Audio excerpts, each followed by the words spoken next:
Hi, welcome to my biology class, Animal Kingdom. And we have been discussing about there are some basic criterions to have classified the animals. On that, today is the last few points about what are all the basic criterions to animals have been classified. So, in this, segmentations and notochord, and even that embryonic origin of the mouth and anus kind we'll discuss here. What segmentation means, whether the body is segmented properly. So here in case of metameric segments, there is a coordination of outer body segments and inner body, that is inside the body. If both are coordinating well and both have got an embryonic origin, it is a true segmentation, and this is metamerism. And this is exhibited by three major categories. One is Annelida, Arthropoda and Chordata.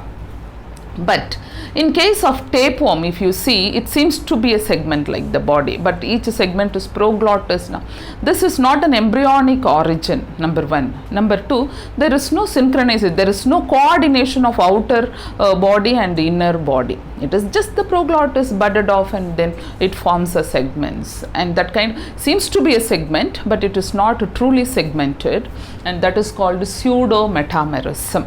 So on this basis they are classifying. This is primitive, and from here it's all advanced.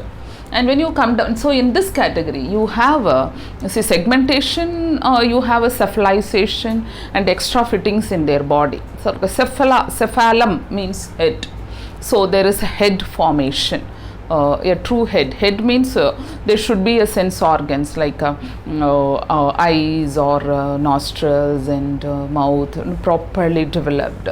So that is called cephalization. Even then antenna will be there as a sense organ, but you can have that as an appendages, some extra growth.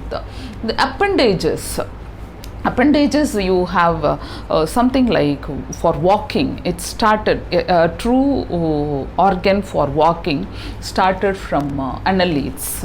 Annelids have got a setae or parasetae, means a small extra growth will be there in the lower side of their body in earthworm, or in case of the same category annelids, parapodia. So a bit extra growth will be there compared to the setae. And then you know that wings for birds and legs, and these are all the appendages only. So because of that, the appendages, some extra fitting, the animal started moving from one area to next area, so that it is widely spread. You know that insects are widely spread because have got a very beautiful appendages, joint footed. So and also they fly. So both the things are there for them to have a like it present everywhere, and the most highly numbered animals in the entire animal kingdom. And when you come to the notochord in the sense it is a small rod-like structure present in the mid-dorsal way between the central nervous system. Central nervous system is the brain and spinal cord. No? So between the central nervous system and alimentary canal, in this region it is present. If it is present, completely developed, then it is called chordates. When it is not there, and it is non-chordate. So here you cannot see the brain and all, but the nervous system has got some ganglion, like we'll see how the organs have gradually evolved from lower strata to the highest strata, like in the forthcoming videos.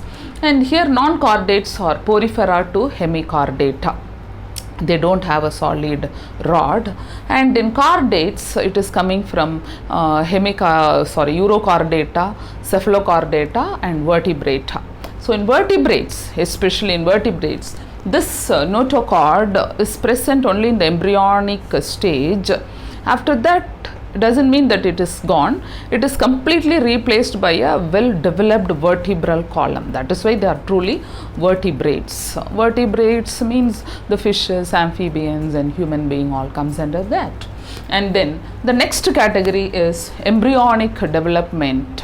So on the basis of embryonic development, especially how the gut and gut hole, that is the mouth formation and anus formation. So this is decided by the blastopore, and what blastopore we have seen in the previous video. So when the blastopore turned to be a mouth, that comes under protostomiate.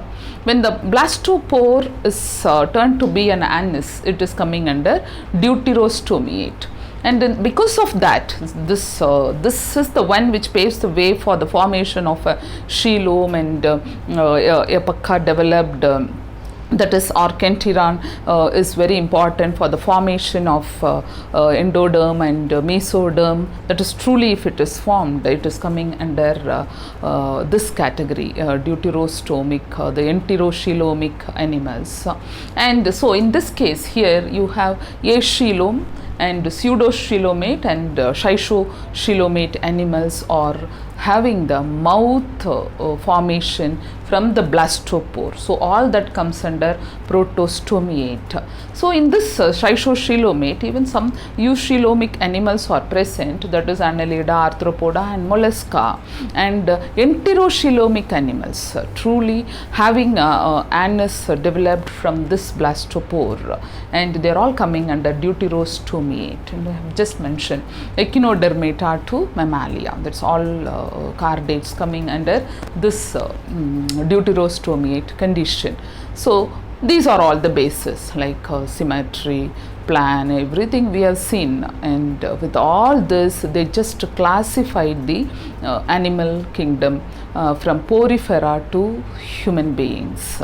So with this the basis is coming to an end, and if you want further detail, you please put it in the comment section, and please share and subscribe. Thank you very much.